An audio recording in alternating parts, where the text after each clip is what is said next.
जय Hind. Science class में आप सभी का बहुत बहुत स्वागत, बहुत बहुत जोहार। तो चलिए, आप सब अपनी राय देंगे, आप सभी जुड़ेंगे और बताएंगे, आप सभी अपना हालचाल बताएंगे।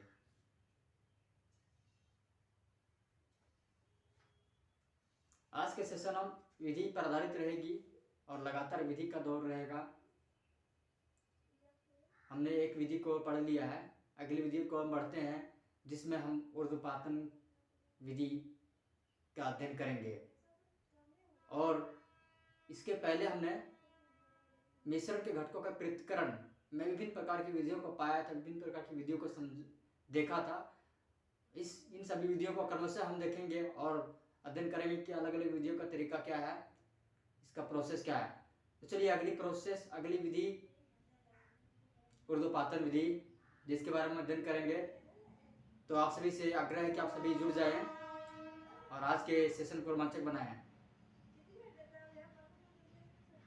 ठीक है, चलिए बिना देर के जानते हैं आज के सेशन का महत्वपूर्ण कंटेंट क्या है, महत्वपूर्ण भाग क्या है, और समझते हैं।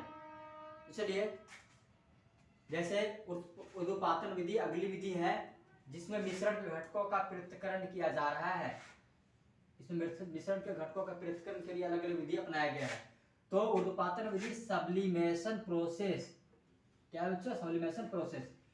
इसके पिछले में हमने अपकेंद्रण विधि के प्रोसेस को देखा था और जाना था कि वह किस प्रकार कार्य करता है, दूध को क्रीम से किस प्रकार अलग किया जा सकता है। लेकिन ऊर्ध्वपातन विधि सब्लिमेशन प्रोसेस में हम जानेंगे तो नमक तथा कपूर के मिश्रण को कैसे पृथक कर सकते हैं, अर्थात नमक तथा कपूर के मिश्रण को हम कैसे अलग कर सकते हैं, कैसे उसको सेपरेट कर सकते हैं।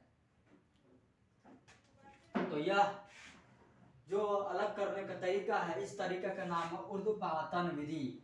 यह विधि आज के लिए खास रहेगा। इस विधि द्वारा हम समझेंगे कि यह विधि हमारे लिए कितना खास रहेगा। तो चलिए शुरुआत करते हैं। हमने तो देख लिया कि आज का इस विधि के अंतर्गत इस क्रियाकलाप को हम समझेंगे, नमक तथा कपूर के मिश्रण को कैसे पृथक कर सकते हैं इस विधि के द्वारा। तो आगे देखते हैं। देखिए, सबसे पहला पॉइंट, जैसा कि हम जानते हैं कि कपूर को गर्म करने पर वह ठोस अवस्था से सीधे गैस अवस्था में बदल जाता है। हमने पिछले सेशन में, पिछले अध्याय में हमने ये अध्ययन कर लिया है कि कपूर एक ऐसा चीज है, कपूर एक ऐसा है जो गर्म करने पर वह ठोस अवस्था से सीधे गैस में, ठोस अवस्था से सीधे गैस में बदल जाते हैं, सीधे गैस अवस्था में, द्रव में नहीं आते हैं। ठीक है, तो आपने पिछला अध्ययन कर लिया, इसे आप भूलेंगे नहीं, क्योंकि दोबारा रिपीट हो रहा है, आपके भूलने के चांसेस कम हो जाएंगे। चलिए आगे देखते हैं। इसमें इस ऊर्ध्वपातन विधि सब्लिमेशन प्रोसेस की ओर बढ़ेंगे और समझेंगे कि प्रोसेस क्या है, किस तरह वर्क करता है। देखते हैं। इस प्रकार उन मिश्रणों जिनमें ऊर्ध्वपातित हो सकने वाले अवयव हों, इस प्रकार उन मिश्रणों जिनमें ऊर्ध्वपातित हो सकने वाले अवयव हों को ऊर्ध्वपातित न होने योग्य अशुद्धियों से पृथक करने के लिए ऊर्ध्वपातन की प्रक्रिया का उपयोग करते हैं। देखिए, एक लंबे चौड़े शब्द में देखिए आप, इसमें क्या कहा गया है। इस प्रकार, जिस प्रकार हमने देखा, इस प्रकार उन मिश्रणों में जिनमें ऊर्ध्वपातित हो सकने वाले अवयव हों, ऊर्ध्वपातित हो सकने वाले अवयव हों को ऊर्ध्वपातित न होने योग्य, ऊर्ध्वपातित नहीं होने योग्य अशुद्धियों से, क्या, उस अशुद्धियों से पृथक करने के लिए, जब ऊर्ध्वपातित नहीं होती है उसमें कुछ अशुद्धियों से पृथक करने के लिए ऊर्ध्वपातन प्रक्रिया को अपनाया जाता है। तभी यह जो है नमक तथा कपूर के मिश्रण को अलग करने में सफलता मिलती है। तो ये कौन सा प्रक्रिया है? ऊर्ध्वपातन प्रक्रिया, जिसमें अशुद्धियों को पृथक करने के लिए ऊर्ध्वपातन प्रक्रिया को अपनाया जाता है, ऊर्ध्वपातन प्रक्रिया को लिया जाता है, का उपयोग किया जाता है। चलिए, आपने ध्यान रहे कि नमक तथा कपूर के मिश्रण को, नमक तथा कपूर के मिश्रण को ऊर्ध्वपातन विधि के अंतर्गत ढालना है और इस विधि के अंतर्गत उसे अलग करना है। देखते हैं, यहाँ तो हमने देख लिए। आगे देखते हैं कि इसके अंतर्गत, ऊर्ध्वपातन विधि के अंतर्गत और कौन कौन से चीज हैं जो इसमें होते हैं। देखिए अगला पॉइंट, इसमें अमोनिया क्लोराइड, ठीक है, अमोनियम क्लोराइड, नेफ्थलीन और एंथ्रासिन इत्यादि ऊर्ध्वपातित ये होने योग्य ठोस पदार्थों के कुछ उदाहरण है। जिस प्रकार आपने ठोस पदार्थ आपने यहाँ पे देखा कपूर को, उसी प्रकार और उदाहरण आपके ध्यान में रहे, यदि एग्जाम में पूछा जाए तो ध्यान रखेंगे। अमोनियम क्लोराइड 1, नेफ्थलीन 2 और एंथ्रासिन इत्यादि क्या है, ऊर्ध्वपातित जो होने योग्य ठोस पदार्थों के कुछ उदाहरण है। ऊर्ध्वपातित होने योग्य ठोस पदार्थों के कुछ उदाहरण है।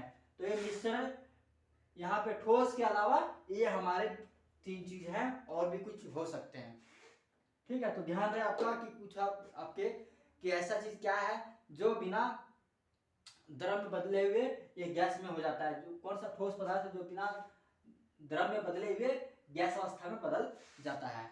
तो आपने 3 पदार्थ को और जान लिया जो बिना द्रव बदले हुए गैस अवस्था में बदल जाते हैं। अमोनियम क्लोराइड पहला, नेफ्थलीन दूसरा और एंथ्रासिन तीसरा। चलिए, अब हमने तो यहाँ तक देख लिया कि हमें अलग करना है, ये भी समझा कि नमक तथा कपूर के मिश्रण को अलग करना है, लेकिन इसे हम क्रियाकलाप के द्वारा समझेंगे। तो देखिए यहाँ बच्चों, यहाँ पे आपका क्रियाकलाप है, ये हमने यहाँ पे इंटर कर दिया है,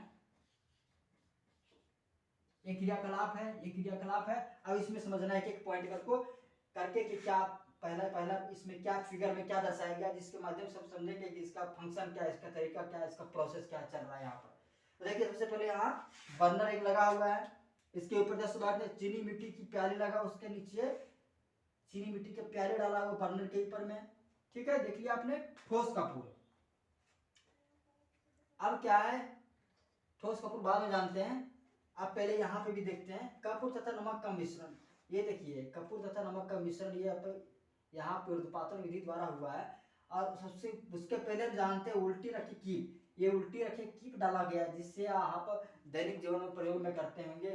कोई भी तरल पदार्थ को एक बर्तन से दूसरे बर्तन में डालते होंगे, ये कीप रखा हुआ है। ठीक है, और रुई का प्लग ऊपर में डाला हुआ है। तो क्या यहाँ पर है, जब इसको हीट दिया जा रहा है, जब इसको हीट दिया जा रहा है तो कपूर तथा नमक का मिश्रण इसमें यहाँ डाला हुआ है, कपूर तथा मिश्रण नमक का मिश्रण दोनों। ठीक है, और मिश्रण डाला हुआ और चीनी मिट्टी के प्याली नीचे में डाला, चीनी मिट्टी के प्याली है। तब जब यहाँ पे हीट इसको दिया जाता है तो कपूर तथा नमक का मिश्रण क्या है, ये वाष्प बन के, जो कपूर की वाष्प बन के उड़ जाते हैं। कपूर जो ठोस कपूर, ये आप दोस्तों देखेंगे यहाँ पर लग गया है, लटक गया, जो वाष्पित होने पर जब वो उड़ रहा है वाष्प होकर, तो यहाँ पे लटक गया है। और ये जो वाष्प बन के उड़ रहा है, ये कपूर की वाष्प को प्रदर्शित कर रहा है। ठीक है, तो आप यहाँ देख सकते हैं चीनी की मिट्टी की प्याली ये प्रदर्शित किया और दिखाया गया, ठोस कपूर ये यहाँ पे लटका हुआ है इसे कीप के अंदर, और कपूर की वाष्प ये उड़ रहा है। कपूर की वाष्प जैसे आपने यहाँ पे देखा कि वह ठोस पदार्थ को जब हम गर्म अवस्था में जब उसको हम गर्म करते हैं तो सीधे गैस अवस्था में ये बदल के उड़ जाता है। तो आपने यहाँ पर देख लिया कपूर की वाष्प ये दिख रहा है आपका, उल्टी कीप ये है, रुई का प्लग ऊपर में डाला हुआ है, और कपूर तथा नमक का मिश्रण ये है जिससे कि वाष्प बन के उड़ रहा है। तो आपने यहाँ देखा कि ऊर्ध्वपातन विधि द्वारा कपूर तथा नमक का पृथक्करण, ऊर्ध्वपातन विधि द्वारा कपूर तथा नमक, जहाँ पे दो ही चीजें कपूर, नमक और कपूर, दो चीज को अलग किया जा रहा है।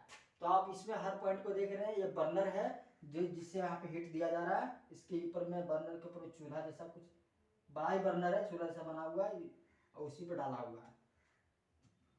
तो आपने ऊर्ध्वपातन विधि सब्लिमेशन प्रोसेस के अंतर्गत जाना कि नमक और कपूर को किस प्रकार, मिश्रण को किस प्रकार अलग किया जा रहा है, तो उस प्रोसेस को ऊर्ध्वपातन विधि नाम दिया गया है। तो बच्चों आज के लिए बस इतना ही, आप समझ गए होंगे कि ऊर्ध्वपातन विधि क्या है, इसे किस तरह से नमक और कपूर के मिश्रण को अलग कर सकते हैं। इसके साथ साथ आपने भी समझा कि अमोनियम क्लोराइड, नेफ्थलीन और एंथ्रासिन और भी पदार्थ है जिसको ऊर्ध्वपातन विधि के द्वारा अलग कर सकते हैं।